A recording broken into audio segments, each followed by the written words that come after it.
Well, hey there, everybody, and welcome to another episode of the Rate the Record podcast, episode 9, feeling fine, and here we are again. It is your hosts, Kris and... Savannah. Yeah, that's right, we're always here, aren't we? Day in, day out, everything. Like my new background. I have to draw attention to it from the get-go. Yes, you are at a new location with actual lighting this time. You made it easier in my editing. Look at my face. It's so bright now. You people don't know how bad it gets to edit these videos. I'm so sorry. It's a better room, better setup. It's all from that juicy AdSense money. Oh, yeah, it's totally. I think we made all of $10. A little behind the scenes for you. But if you feel so bad for us that you want to, give us more money via YouTube ad money, then go ahead and like and subscribe on YouTube, where you're probably watching right now, because we're just trying to build that community, and we want you to be one of the bricks that are the very foundation of this show. Oh, heck yes. But also, you can still be a brick. This feels weird to say. You can be a brick if you are in the audio realm as well. That is Spotify, Google Podcasts, Apple Podcasts, CastBox, Anchor, Bandcamp, and I swear to God, we're trying for Stitcher, but they're being a pain in the ass right now. Come on, Stitcher, pick up your stuff. Our show's been accepted, but nothing is showing up, so I don't know what's happening. Stitcher, I subscribe to you. Oh, so now we're making it personal. Maybe that might work. It might work. We'll see. But wherever you are, like, follow, subscribe, comment, rate, whatever you can to help build this community and be a part of it. Trust me, we will thank you later and now, actually, so thank you. With the heart. But also, even with thanking people, I mean, if you've been here before, welcome back. Glad you're here to witness this episode, just like all the others. Yes. So you know what to expect. But if you're new here, you don't know what to expect. So first off, hello, welcome to the show. We hope you enjoy your stay. Have some fun, discuss music with us, whether you like the music or not. I mean, it's irrelevant because we can discuss whatever, and you'll find that out today. I already forgot my train of thought here. It's a really intense album coming up, so it's like, it's in your brain. Yeah, it's completely taking out my brain power. Oh, so if you are new here, that means you don't really know, you might not even know what the podcast is about, so let me explain it real quick. So, each week, Savannah and I will choose an album, be it completely at random, special edition, or anniversary, or viewer's choice. Like today, for example, we actually have our first request episode getting through today, so you can go ahead and thank Mr. Matthew Lowry for this one, whether you like it or not. But anyways, we discussed the album at length. We ranked the songs and then, of course, rate the record. Ta-da, cymbal crash. There you go. Done and done. Rate that record. But before we go any further into this album, because I'm pretty sure we have a lot to say about it, we like to have a little disclaimer that we like to read at the beginning of every episode, just to make sure we're all on the same page of, being cool with each other, not bullying each other, and not being dicks. We want to, be respectful about things while still having banter. So, Savannah, what is that disclaimer? The following thoughts and opinions we're going to discuss on Rate the Record regarding this album are strictly of our own personal interests. We are not professional music reviewers. We are simply two friends having fun, discussing and listening to music. We encourage respectful discussion and friendly banter of each episode, but we do not condone and will not tolerate bullying or belligerence based on the opinions of ourselves or others. This podcast is a casual and for fun project, and you are welcome to take what we say regarding the albums we rate with a grain of salt. There you go. Woo! Not much better than me, who, memorized it last week. You know what? I'm going to give you that, and you can be the memorized king, because there is no way I'm even going to try. I'm the better host. Never said you weren't. I just said I was. Very, hesitantly. That confidence is really showing. Okay, so what's today's album? Moving on. Today's album, once again, a request. Matthew Lowry wanted to hear Raditude by Weezer. As much as I'm able to tell from this album, because I haven't heard this prior to this recording, it's not one of their more well-received albums, but I mean, here's the thing though, we are more than willing to do albums whether they're good or bad, because again, we're a tier ranking show, so if it's a good album, it's going to go up. If it's a bad album, it's going to go down. It's going to end up somewhere, so regardless, content. Damn right. So even if you want thank you for that. Even if you want to troll us with your like Rick Astley album requests, we'll do it. You gotta troll harder than that, son. Anyway, assuming this was a troll, but anyways, yes, Weezer and Raditude. So Weezer, I don't know how you couldn't have heard of them by now, but if you haven't, they're an alt rock / pop rock band out of Los Angeles, California that formed in 1992. The band's original lineup consists of 2 founding members, singer and multi-instrumentalist Rivers Cuomo, as well as drummer and backup vocalist Patrick Wilson. The lineup as seen today, including this album, also adds on guitarist and backup vocalist Brian Bell and bassist and backup vocalist Scott Schreiner. Their 7th studio album, Raditude, which we're covering today, obviously, was released in November 2009 through DGC, Interscope, and Geffen Records. A whole lot of releases, because there was a whole lot of releases for this. Oh my gosh. Which I should mention to anyone who actually knows of this album, we're doing the 10-song version, no deluxe version, no bonus tracks, just the 10-song edition, just saying. On Spotify, there's 4 options. There's 4. There is. And I went with the shortest one. Good choice. But speaking of 10, though, this album managed to hit number 10 on Canadian album charts, number 7 on US Billboard 200, and number 1 on both US Billboard Alternative Albums and US Billboard Rock Albums. The main singles from this album are If You're Wondering If I Want To, I Want To, and I'm Your Daddy. There was also 2 other singles that were iTunes only, but that's not really single then. So yeah, Weezer and Raditude. Huh. I've never, I know that definitely have heard I Want You To, 100%. But the only thing I know about this album that I guess is memorable is just the album cover. I remember seeing it going, the dog. What? What? When I saw the album cover, to those who haven't seen it, it's a picture of like a dog leaping midair in a living room in like an action shot. It gave me huge, heavy vibes of Beck's Odelay. Oh, of like that weird kind of dreadlocked looking dog hopping over the thing there. Yeah. I immediately thought of Odelay. So it reminds me of a mobile home I lived in when I was like 12. So I looked at it going, I see it, but I don't see Ren and Stimpy style memories. Yes. Alrighty, so we know what album we're doing today, so it's time that we start discussing it, so we should get right into it. So the very first song on this album, of course, you got to start it with a single. If you're wondering if I want to, if you're wondering if I want you to, I want you to. It's a long title. Yep. I like this song. I think it might just be exposure because I've definitely heard it on the radio or commercials or something. But the first thing that pops into my mind is that colorful, dark silhouette iPod commercial. Oh, yeah. All I see is this song being played for an iPod commercial, 100%. Well, and actually, my first note literally says, "Hello, Poppy phone commercial." Oh, yeah. Oh, 100%. It's got that vibe 100%. Yeah. And I wrote this note before I had even gotten through the entire album. I wrote this note in the very first song, and guess what? I was right. I can tell you that, spoiler alert. I have a feeling this will be the rest of the album, but wholly catchy hook central. 100. Oh, yeah. I think that's why I like it. It's fairly memorable. If they had just called this album The Hook, I would have gotten the pun. It would have been funny. But no, this is what the entire album is. It's just one hook, catchy hook after the other. Yeah, I've mentioned that a couple times. I think this song specifically is just very straightforward pop, but I do like the drum beat. Yeah. It seems very skipping down the sidewalk, handing flowers to your neighbors and finger pistols. And it's so I'm having an awesome day. Oh God, there goes the Weezer fan. But meanwhile, no music is playing. He's just listening to his headphones and everyone's like, what is wrong with this guy? They just know he's a Weezer fan. It goes along with the memes wherever like people can point out a Weezer fan just by certain things or something like that. Lord. It's pretty great. But yeah, this was a fun and energetic track to kick off the album. Like, it's fine.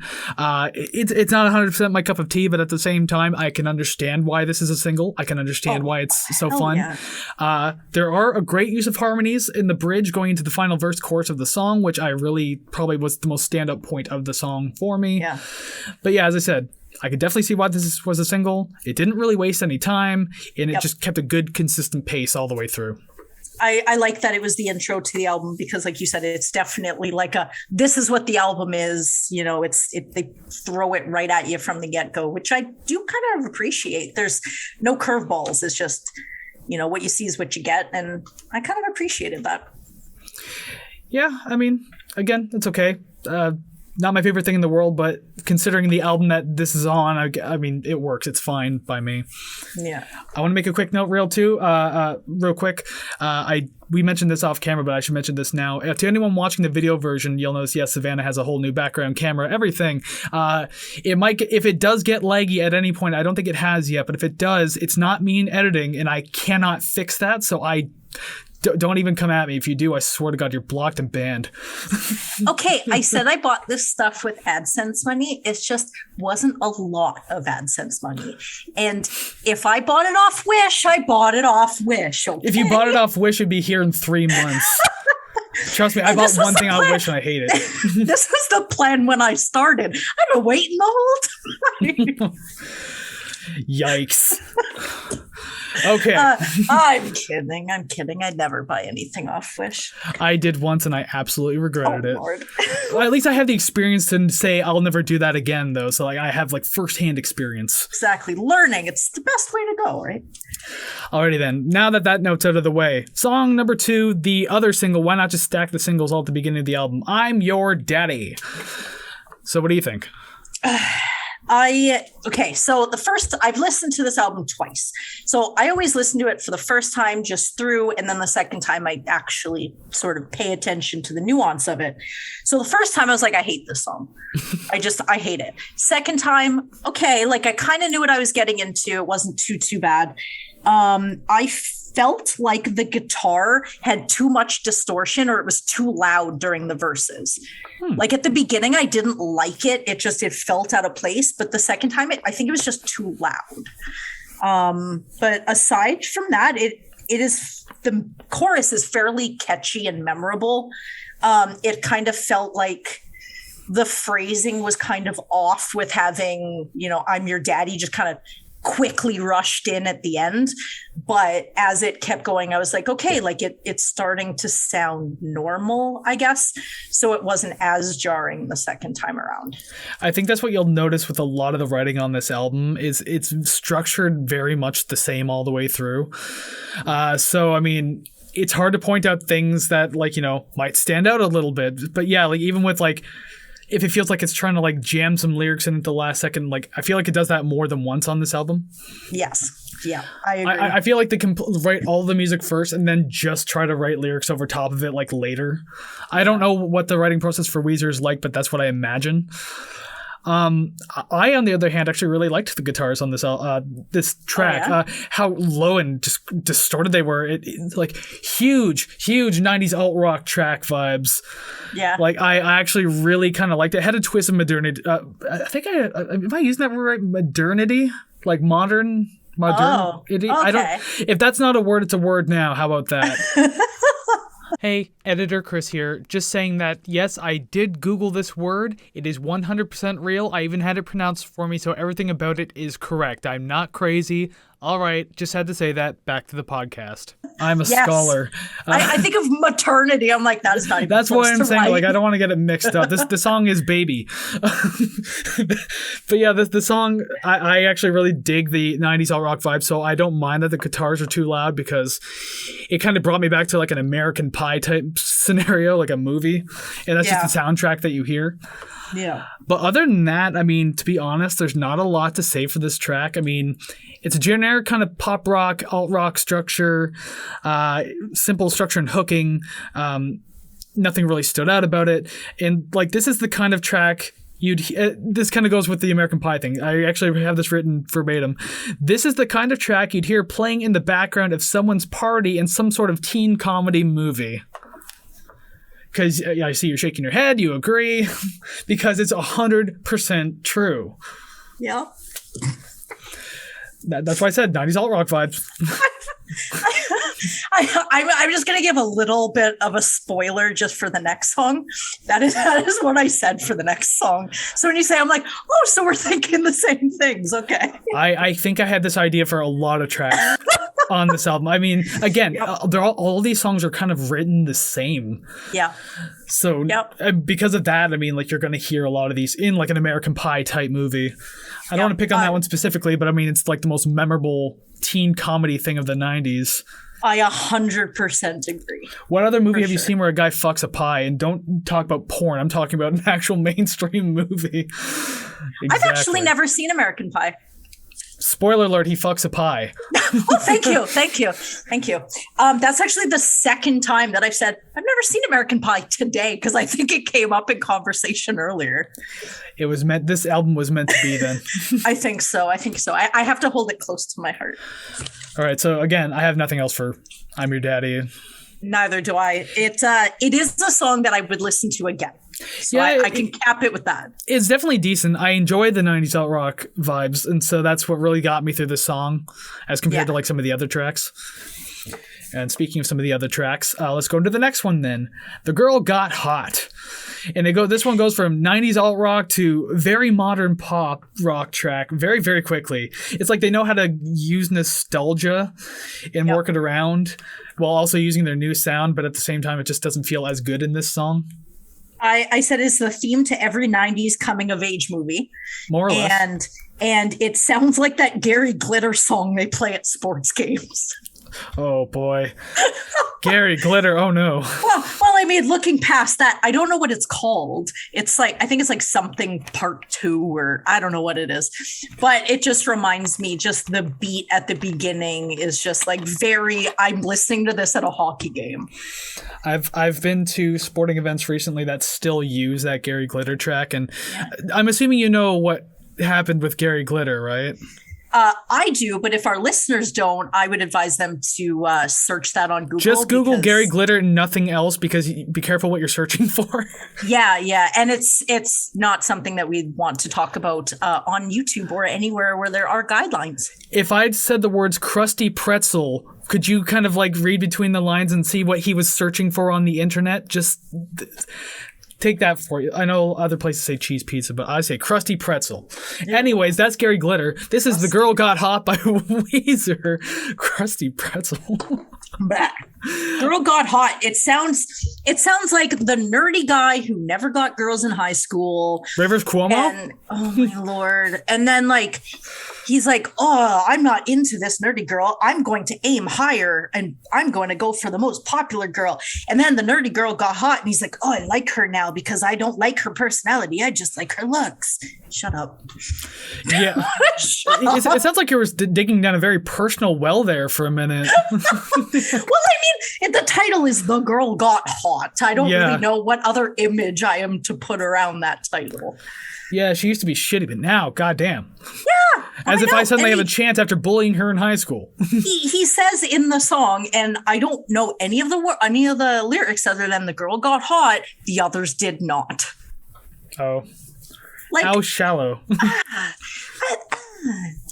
I didn't care for this very much at all. No, I wasn't big into this one because like I'm Your Daddy gave me like old Weezer vibes, which are like the only Weezer albums I've really listened through up to this point before Raditude was the Blue and the Green album. Yeah, I've never listened to any. The Blue, like I don't really say this on the internet, I guess, but I think I brought this up before. How people have chastised me before for saying the Blue album was meh. Yes, you have. I think this was last week. Very likely. But yeah, I'm Your Daddy gave me like kind of Blue and or Green albums. I don't know much about Pinkerton. All I know is people really hate that album. Oh. So it's a good thing we didn't have to do that. That'd be interesting. But request for next week. Oh, no, we already got it. We already got it down for next week. Get in line. Okay, but yeah, back to the song though. I do like, there's this like guitar kind of like prior to him actually saying the song's title, The Girl Got Hot. Like, I don't know.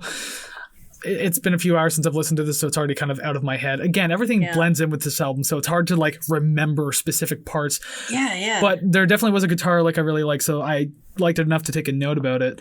But yeah, overall I said not a very inspired track. Nothing stands out. Another fun little jumpy type song, but there's nothing new or interesting about it. Yep. I have only one more note that just says, during the outro, the layering of The Girl Got Hot, whoa, and the chorus seemed too much. Like, I'm listening to the music, and it's just kind of alternating all these lines. I'm like, you could have done 2 and that would have been good, but all 3, it just seemed kind of like a movie when you're listening to the internal dialogue of somebody with schizophrenia with all these voices. And I'm like, when is this over? I don't want this no more.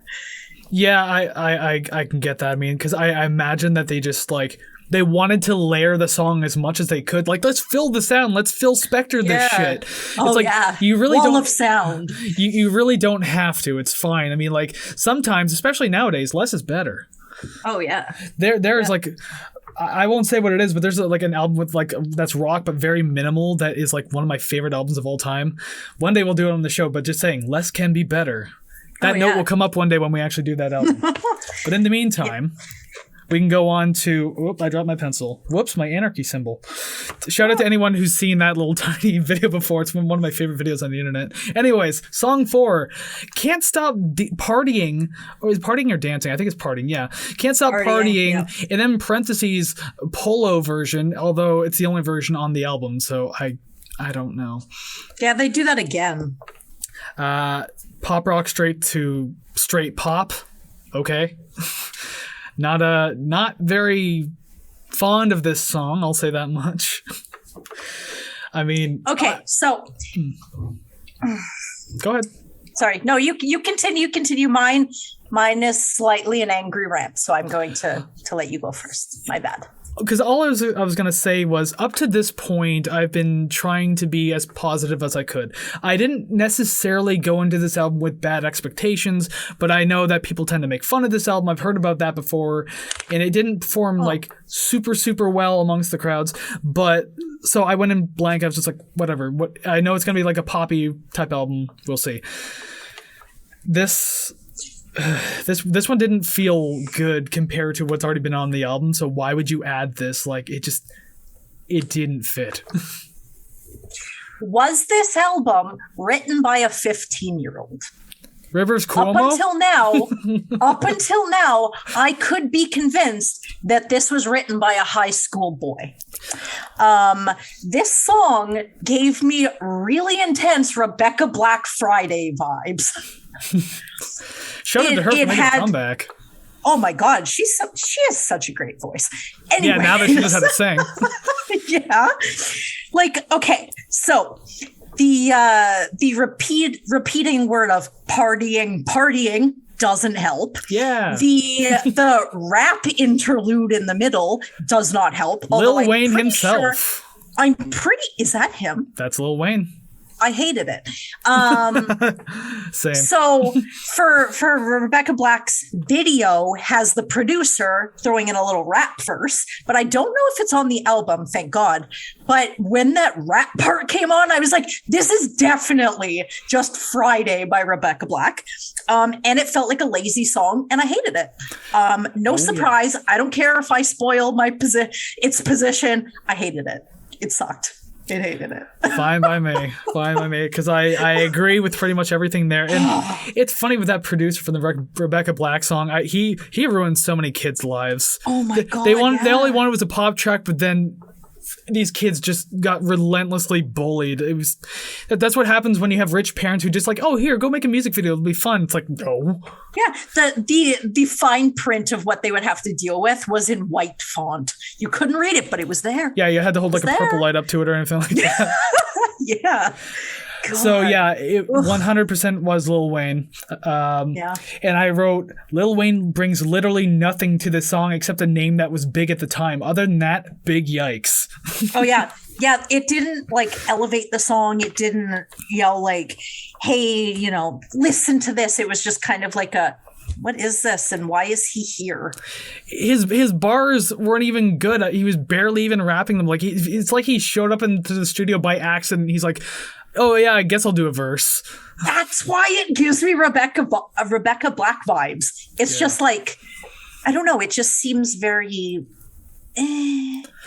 I was very much done with the song, like at the Lil Wayne part, but as soon as that chorus after Lil Wayne kicked in, I was like, I'm done. I could change the song right now and probably still have the same score. I listened to the whole thing, but guess what? I still have the same score for the song. Yeah. I swear a 15-year-old wrote this. Like, I mean, if you're gonna do a dance beat type track, at least have a big finish too, and that's a bigger gripe I have. Like, too, if you want to do this, it's fine. But I mean, the ending of the song was so weak for what they were going for. I'm just like, this shouldn't have been on the album. Like, what was this? There's so many songs in this album that just sort of, they have, I don't know how to describe it other than it's just sort of one level, and then it doesn't, like crescendo at the end. It's like huge. It's just sort of tapers off, and you're kind of like, oh, okay.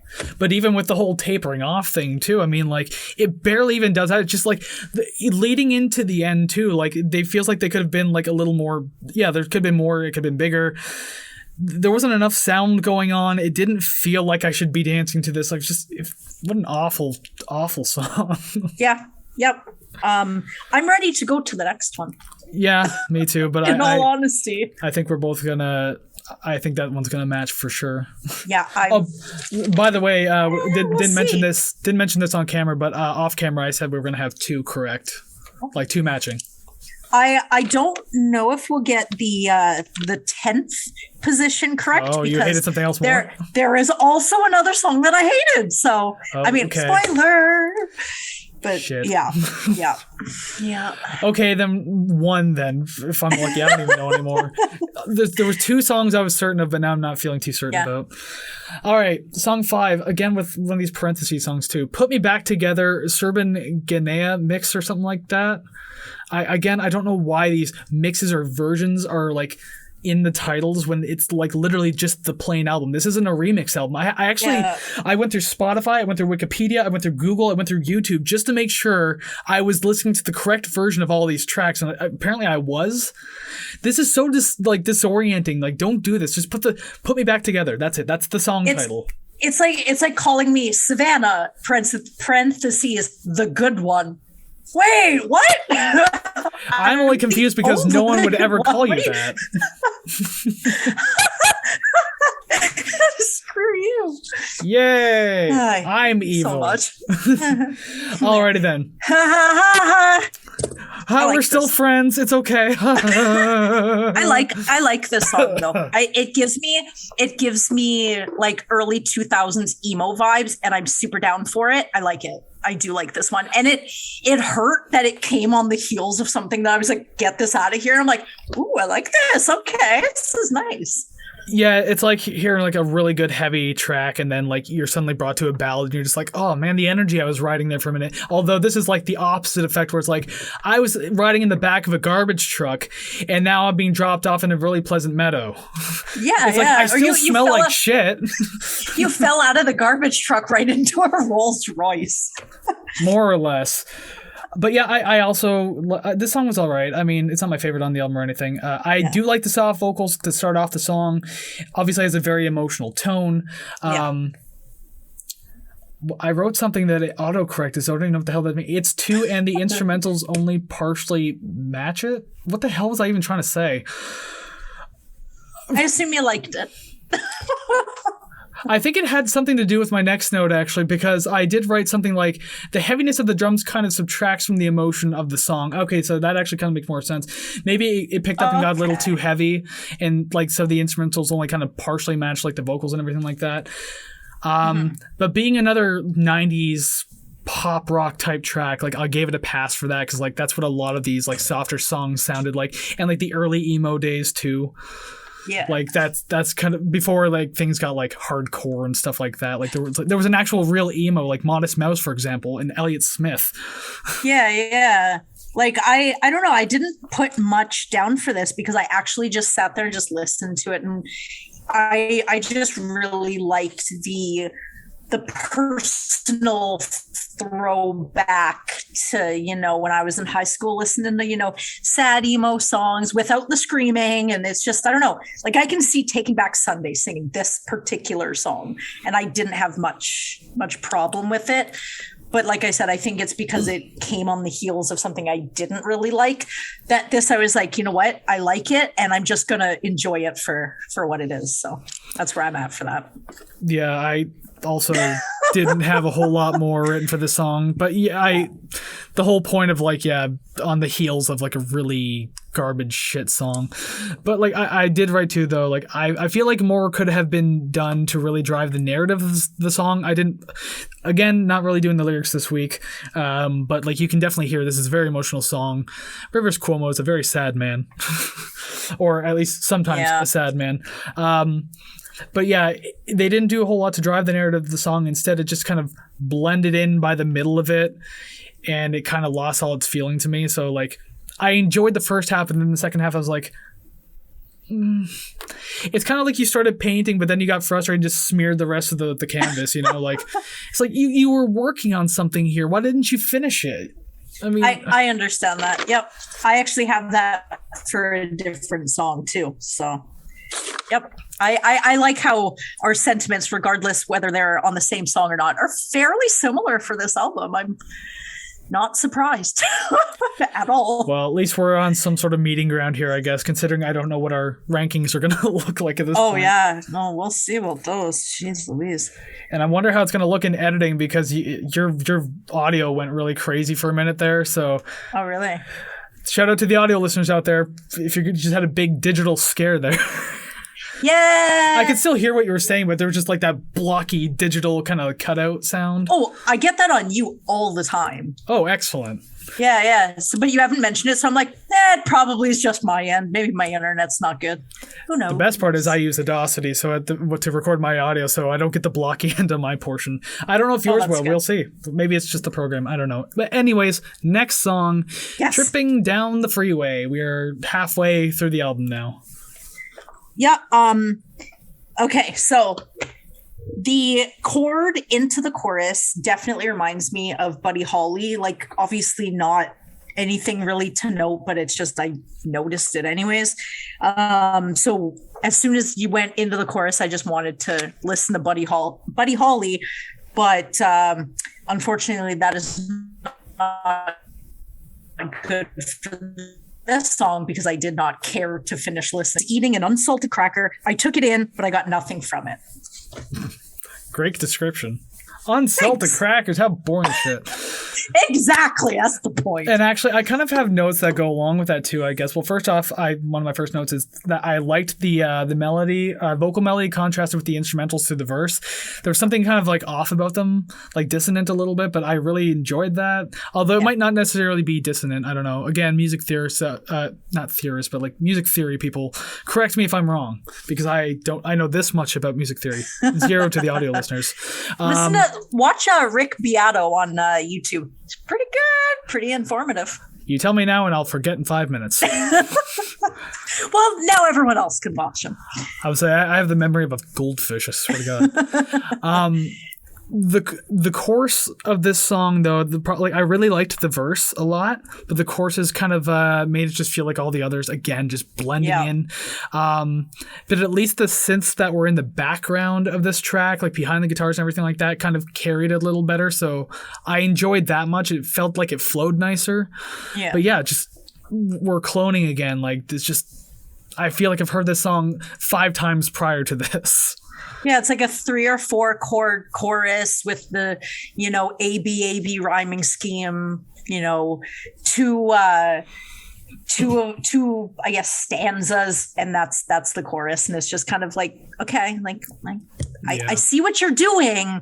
I want you to stop, but I see what you're doing. One of my biggest things about the song too is, like, I know I said this was like catchy hook the album. Yeah. By this point, I feel like they've ran out of their catchiest of hooks. Yeah. I mean, like, when you write nothing, the beginning. Yeah, that's where the first 2 singles are. Yeah. And so, yeah, I don't know. This one didn't stand out to me too well because of that. what I just okay, there it is. I've lost my point on my notes here. Jesus. It's not my day today. I will say though, there was a point in the song where like I think the last verse where the bass got to stand out a lot. It's like this kind of fuzzed out bass, and I really love those types of tones on bass guitars. So like that caught my attention again. Too bad it was too brief though, but I mean I guess it worked for the time it was around. So kudos to that, I guess. But like it honestly feels like this song had more potential to be something and like make something of itself, but they just went with a lot of basic recycled ideas again, as I said, just kind of blending in. So just another song I just let pass by. I was like, well, that's that one, and I probably won't go back to it. I can't recall if this has happened earlier in the album or if it's to come, but the constant repetition of the song title in the outro is just like, I know I heard it in about 2-3 songs, and I know that, a lot of bands do that. It's kind of just, typical, but listening to so many on one album is kind of like, I stop doing that. Yeah. Stop it. It's I hate that so much. It's essentially songwriting 101. Yeah, I hate it. I remember when I got into first started getting into songwriting back when I was like 11 or 12. Like, yeah, it's some of the first things I learned was just like you put the title of the song in the chorus and you repeat the title towards the end just to kind of like really emphasize what the song is called. Yeah. Even though when I write music now, sometimes I don't even put the song name in the song. Yeah, I'm an advanced songwriter. Step 4. Have y'all heard Frail State yet? No, anyway. But yeah, that's pretty much all I got to say for this one, because I mean, I don't know what to say when songs just start to blend. Like and there's nothing I can find that sticks out about these tracks. Like I mentioned the bass kind of standing on its own with the vocals. That was cool, but that's kind of it. Yeah. Just like an unsalted cracker, there's not much to it. And I don't even like crackers, so I don't know what to say other than I'm ready to move on. You just haven't smeared peanut butter on a cracker, that's all. That's what makes them better. Okay, hold on. Side note. Oh god, we're doing tangenting. Smooth or chunky? Crunchy. Or okay. That's your answer, or are you correcting me? I'm doing both because I love crunchy peanut butter. Okay, good. Everyone in my house is a psychopath. I love the peanuts. It adds the texture. But anyways, that's enough of the peanut butter cast for the day. Okay, we're friends again. We're back. It's fine. I haven't said that yet. I have. Moving on. Yeah, well, I guess we should get through this album because goddamn, it doesn't get much better from here. Yep. Although this song is quite different feeling. Love is the answer, and again in parentheses, Hindi version as compared to the other version I couldn't find. Although apparently it was a demo called like Laid Back or something like that, or I don't even know, but yeah, Love is the answer, Hindi version. Okay, cool. I will say the addition of the sitar and the tabla in this one were actually probably the most exciting part of the album because it was the most different thing introduced so far. Yeah. So I was like, wow, something new to listen to that's not just a blended pile of everything else, although granted, spoiler, the song becomes that later on.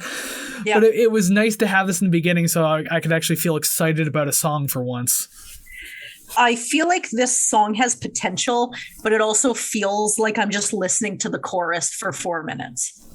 Yeah. And that's it. It's just, it didn't give me much, I guess. And it kind of seems like it was written by a 15-year-old that just listened to George Harrison for the first time.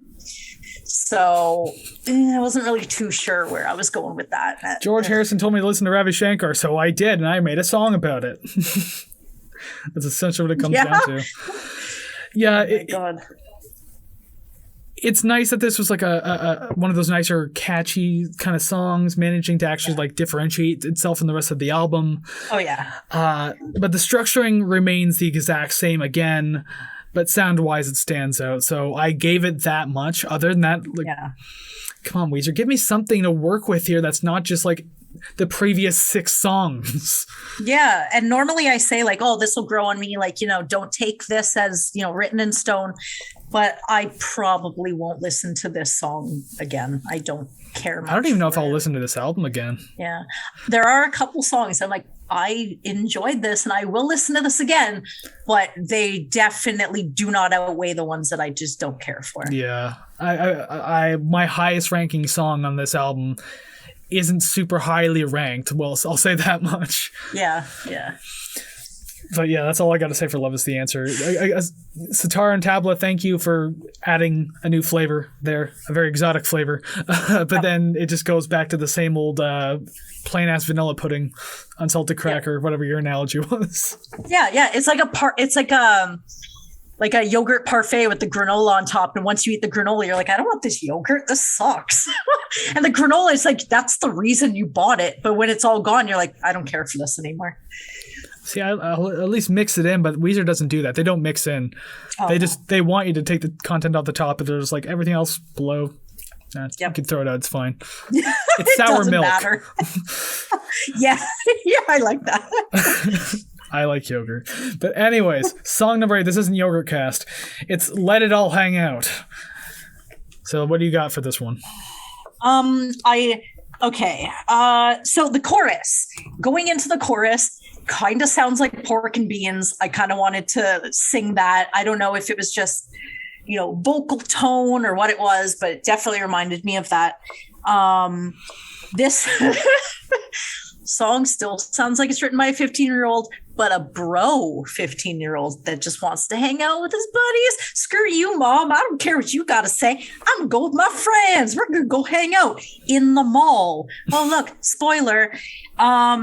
And I think that repeating the last word in the verse would sound better as a processed echo than him just straight up repeating it a second time while he's singing.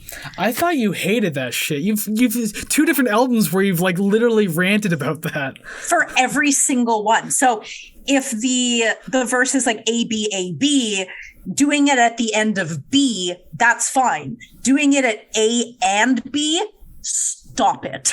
Stop it. It's too much. But when he's singing and he repeats, say, like, table, table, it's done the same way. But if he said, like, table, table in the background, I think it would have added a little bit more interest. But having him just straight up repeat it as he's recording vocals, I'm like, that's just... You could have done something with it to change it a little. But that was really the biggest criticism was one minor little thing. I have quite a few criticisms of the song, actually. I'm not the only one. Wait, I want to see where it is on my list. Okay, good. I just wanted to see where it was. Because I already know like how I feel about the song, and I guess these feelings are going to get known really quickly. So yeah. First I'll do a throwback saying that this whole, verbatim this note, this whole album could end up on the American Pie soundtrack as it fits the era. A few tracks of this would be fine. Nearly an entire album is so fatiguing. Yep. I also just think that this is like just another song that just kind of feels like all the others.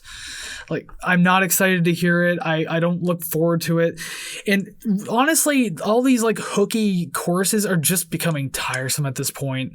Yeah. Like, I get you want to like bring people in and get them onto your song, but I mean, like, when you just do it every single time, like, give me something else. Like, some of my favorite songs ever don't have a hook.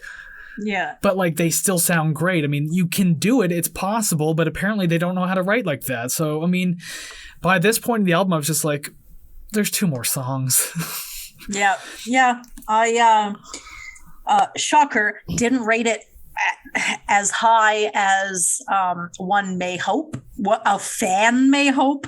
But I just can't stop thinking of the high schooler that is just, writing a song about hanging it with his buddies. And there was a line about it being the last day of the weekend or last day before the weekend or whatever. Like, what am I listening to? Like, my first thought of Weezer as a band was going to be like, they're these rivers wet he went to Harvard and he's writing this shit. Like, you're good. I hate this. He's smart enough to play dumb. He's really good at it, so maybe that's the point. It's kind of like the whole Kesha thing where she's actually a genius, but she's actually like an idiot pop star. I actually really like her. Smart enough to play dumb, though, just saying. Yeah. You know what? That's a pretty good point, because that's who the hell wakes up and brushes their teeth with a example. bottle of Jack? Oh my God. What a dumb lyric. Anyway. You know what? It actually works.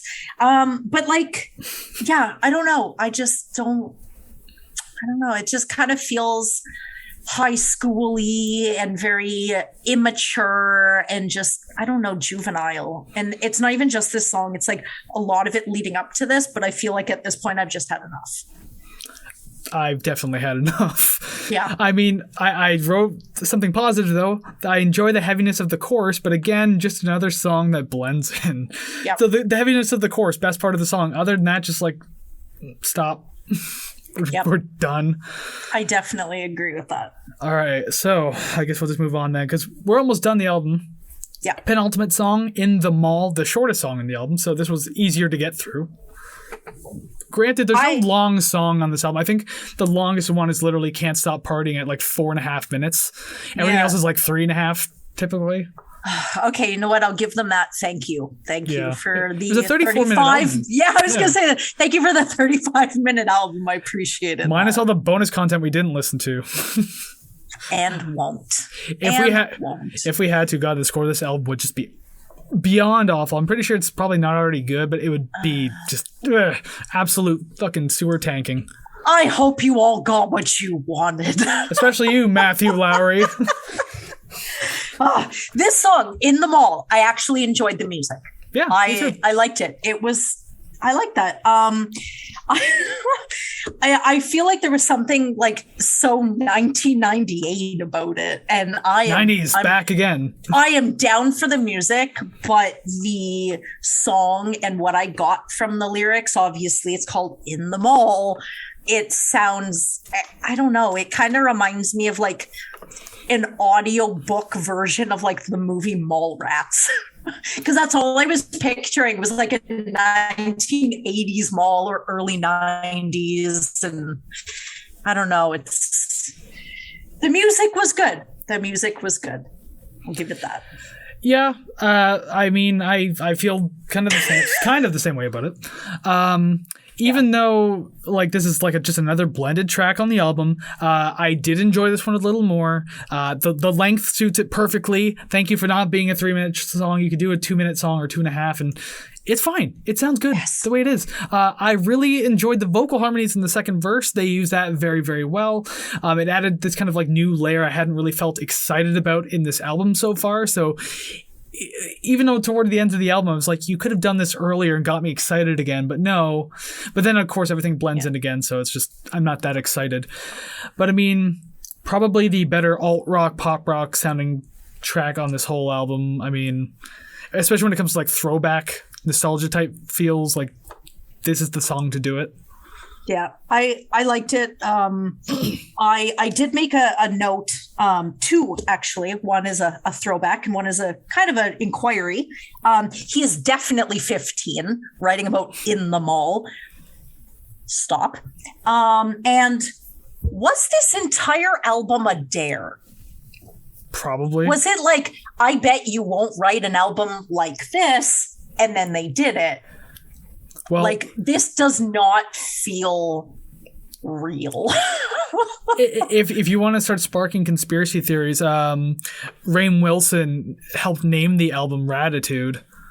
Rainn Wilson also being Dwight from The Office, for anyone who doesn't know. Yes, he helped name the album, so start your conspiracy theories that a comedian helped name this album, so maybe he even had a hand in writing. Head down. I am done. Oh Lord. Okay, yeah. I think it was a dare. I think it was $1 million dare. I certainly hope so. But even though it hit number 1 on certain charts, I mean, like, it was a payoff right there for that dare. Well, yeah, I was gonna say, well, they got their money back. I mean, there's also a lot of publications that didn't like this album too much, but I didn't mention that in the beginning. We usually try to say positive accolades, and so I kept those ones in and took out all the other ones that were just like, eh. even though that's my thoughts on the Blue album. Anyway. Yep. Anyway. We will get to the final song, the very emotional I Don't Want to Let You Go. We are at song number 10. This song is kind of really pretty throughout the entire thing. Aside from Love Is the Answer, it's nice to have something that feels different from everything else on the album brought forward, because it doesn't really get like that alt-rocky kind of sound. Like it stays very soft, stays consistent. Great use of harmonies in this song too. I appreciated that. As the drums started kicking in, I got scared it was going to get heavy and completely destroy the emotion. Yeah. But it didn't. The drums were actually very light, and they sounded either really processed or really like programmed. I don't really know. But like, yeah, the tonal consistency kind of stuck. I really liked that. But my only real gripe with the song is that like it ended really abruptly. Like it could have worked better as like a nice ring out being the end of the album, but like it ended kind of quickly. And I don't know, I actually really enjoyed the song. The emotion that kind of came with it. It was the first real feel good moment I had on this album, even though it's a very sad song. But yeah, just could have done more of the ending, made it like a really good track, but no, just typical Weezer fashion. Don't know how to finish it properly. I definitely agree with the tapering off at the end. That would have been really nice. But the first thing I thought of when I heard the song was I want to hear this with an orchestra, like some strings in the back, or, like orchestral drums, just, light, but with that sort of feel to it. I think that would be nice. And I like the placement on the album, although there wasn't too much previously that was slow or anything. So it was kind of nice to reach that sort of settled feeling and have that at the end of the album. I didn't hate the song at all, but I really want to hear it with an orchestra. Like I desire to know what that sounds like. I'd wonder if you just look on YouTube if that exists anywhere. I honestly don't know. Oh, yeah? I hadn't looked, but maybe it does. Yeah. I don't know. I mean, they've been doing a lot of interesting stuff lately, like with their cover albums and stuff like that. And I think Van Weezer just came out, but anyway, something like that might exist. I don't know. But I didn't hate it. I didn't hate the song either. I actually really enjoyed this one. It's too bad that it was the end of the album. It's like, oh, something I actually really enjoyed, and the album's over. Cool. And it's over. Yep, it's all gone. Yep, dangling that carrot, Well, dangle that carrot no longer, because it's now time to rank the songs. Before we get into the song rankings, if you've made it this far, that means you're interested in what we're doing, right? So go ahead on YouTube, like and subscribe, because, we want you to be part of this channel community. Brick, remember the whole brick analogy. Same with you, audio listeners. Like, subscribe, follow, comment, rate. You made it this far, you must be enjoying something. Let us know how's our driving. Let us know. Yeah. We have to throw those like little reminders in there. Okay, song rankings. I'm just going to go ahead and pop right there at the top of the screen. Graphics changed. That means we can actually get started on this. So you already kind of, I think, spoiled that we're not going to match our number 10, although I thought we were, because my number 10 is Can't Stop Partying. Love Is the Answer. Oh, Love Is the Answer for number 10. Okay. All right, my song number 9 is Let It All Hang Out. Can't Stop Partying. Close. We're always like one off of certain tracks that I'm almost certain we'd match on. Yeah. Oh, yeah. Can't Stop. Okay. Number 8, The Girl Got Hot. Tripping Down the Freeway. I got a bad feeling about this. I definitely do as well. Well, every time I get a bad feeling, we get at least one. Because my number 7 is Tripping Down the Freeway. Let It All Hang Out. It's all like all the same, except for it's just like a little jumbled. A big capital F right here. Oh. Number 6, put me back together. I'm stuttering here. Put me back together. The Girl Got Hot. Girl. Number 5, Love Is the Answer. I Don't Want to Let You Go. Don't want. The very long one, number 4, If You're Wondering If I Want You To, I Want You To. In the Mall. It's like one of those things where it's like you say something, you say in bed. So I'm just going to say in the mall after everything. I'm still going with the whole Through Her Eyes thing. That's my thing to add on to bad shit. Although I have a note about that after we're done ranking the songs here. Number 3, I'm Your Daddy. I'm Your Daddy. Wow, we did it. Daddy. I did not expect that. Daddy, oh, daddy. Excellent. Well, that is the only one we're going to match. So yay. 100%. Yeah. Number 2 in the mall. I want you to. Want you to. And number 1, I don't want to let you go. Put me back together. So I like how the ballady-ish kind of tracks were like our number 1 here. Yeah. Put me back together. Once again, we're down to 1. That's like our average now. At least we got the 1. I guess. I'm pretty happy that we actually got 1. In a top 3 space nonetheless. But yeah, this the is true. note I want to make real quick. We don't usually say individual song scores, but I must say this because I think I said when I did Through Her Eyes by Dream Theater, I rated that 2 out of 10. It was I gave it 2 points for just being a song. Yep. Can't Stop Partying, 1.5 out of 10.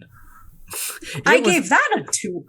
But because Through Her Eyes is still like the standard of bad songs, even if something surpasses it, like Can't Stop Partying, it's the original, it's the OP. So I'm still going to use the analogy of something going through.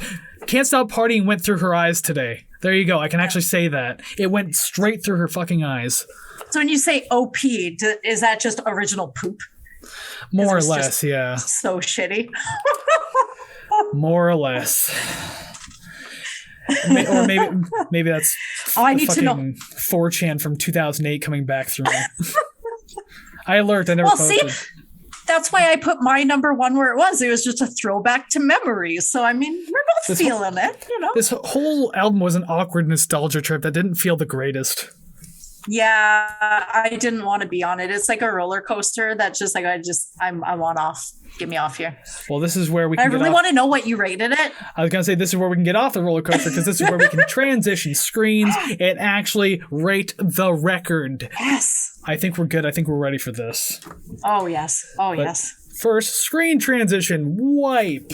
All right, here it is. The oh-so-famous album rating screen that we've used for every single episode. The highs of Mr. Bungle and the lows of Tom Petty and the Heartbreakers. I was going to thumbs up, thumbs down, but I actually like that. So thumbs up, thumbs up. Even though you still didn't rate Tom Petty like too high, I don't remember. Hey, a woman's allowed to change, okay?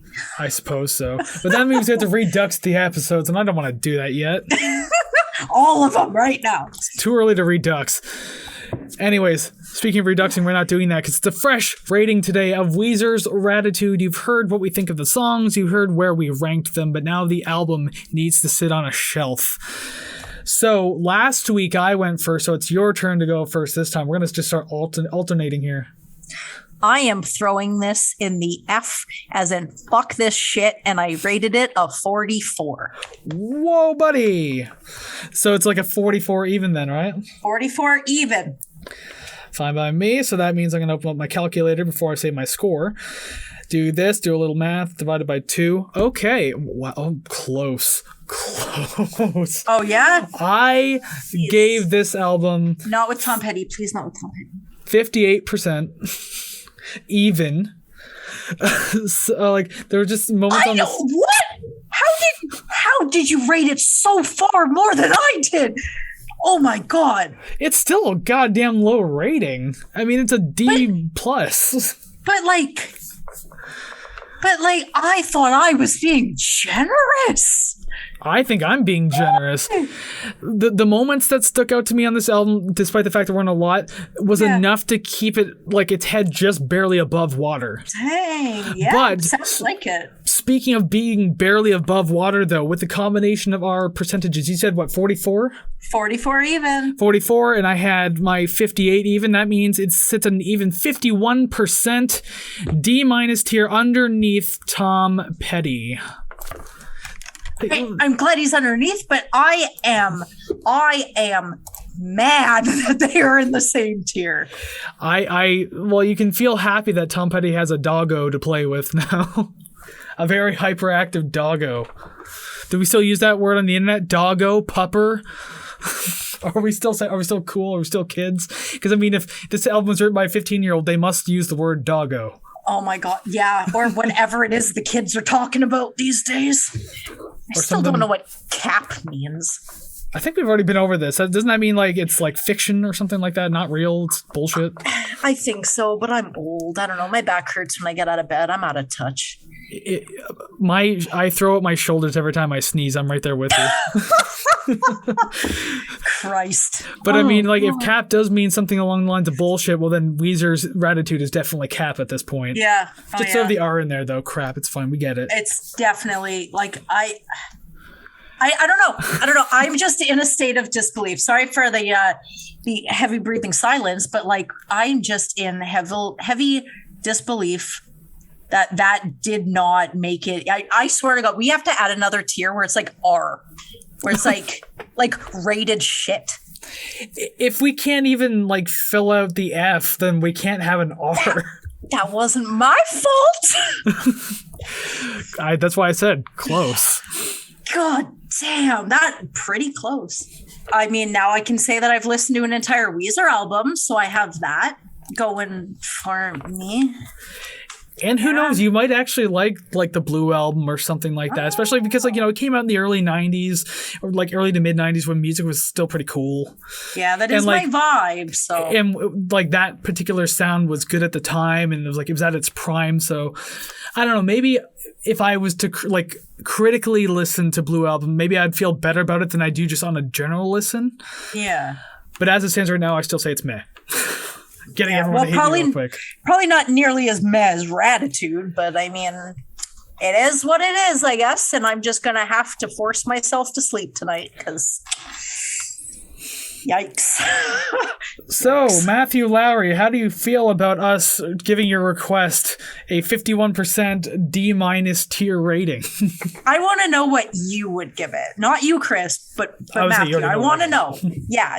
I'd like to know what the requester would rate the album, because even as we said at the beginning, like, if you want to try to mess with us and give us a really shitty album to rank, you're really not messing with us, because it just ends. It's more content for our tier list. Heck yes. So bumps it up a little. So what you're trying to say is we win.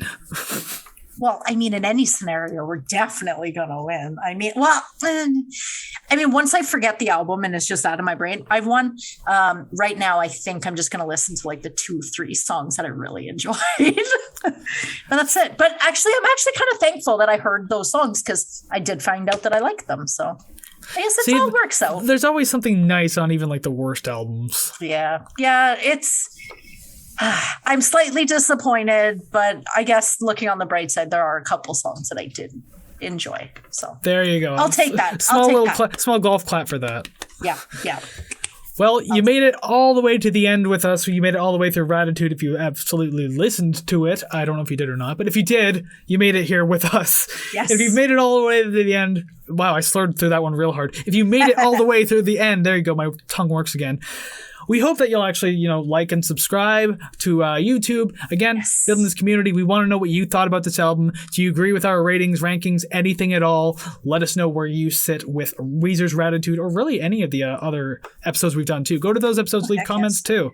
Fill them up. Fill up those boards. And of course, audio platforms, Spotify, Google Podcasts, Apple Podcasts, Castbox, Anchor, Bandcamp, soon to be Stitcher. Not yet, though. As of recording this, at least, like when this episode comes out, we could actually be on Stitcher. Now, I hope so. I might be speaking too soon, but regardless, yes, like, follow, rate, comment, subscribe, stalk, anything you want to do that helps to build the channel a little bit. Stalk Savannah, not me. I'm too busy.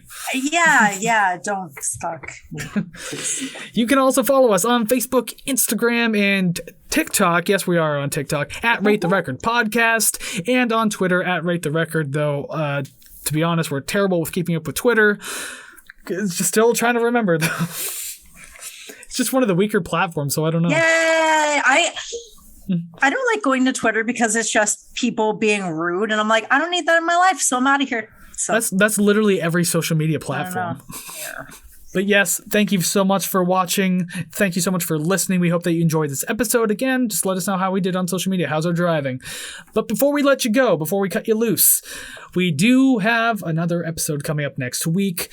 Episode 10, the first double digits. We're all the way here already. I can't believe we're freaking out about 10 numbers. Yeah. But with that said, yes, we do have another episode. I'm so glad you guys are with us for this whole ride. I'm so excited. Yes, exactly. We again, community, brick analogy, bricks. I'm just gonna start posting pictures of bricks on Instagram with an arrow that says you. Because it works. Yes. Okay, so next week, episode 10, we're doing something a little different. We used a randomizer. So the randomizer is called Shuffle, spelled shfl.com. And we used that to pick a completely random album to go into. And sure enough, it's a blind pick because neither of us have I don't even think we've ever heard of this band. Not once. Although I looked into them a little more, it's like, yeah, they've been around for a while, and like this particular album did well, apparently. So the hint for next week, a band that we've never heard of, so this should be interesting. An alt-rock band from Massachusetts who formed in the 90s. The album we have planned recently turned 11, and it seems like it was given some decent praise as well. I mean, that could be anybody, but that's all we can say without giving it too much away, I guess. Yeah, I'm excited for this. It's like Weezer, where I haven't listened to the album, but I've actually don't know no preconceived notions about the band at all. So I'm really looking forward to it. I've already listened to a little tiny bit of it, not a whole lot, but just to kind of get a feel for it. And yeah, it's going to be interesting. I'll say that much. I mean, I can't say too much without giving anything away. Yeah. Nice. But this is where we cut you off, and this is where you have to tune in next week to come join us for that mysterious episode 10, the double-digit episode. Yes. So one more time, thank you so much for tuning in. Go listen to some awesome music, and we will see you next time. Bye-bye. Mm-hmm.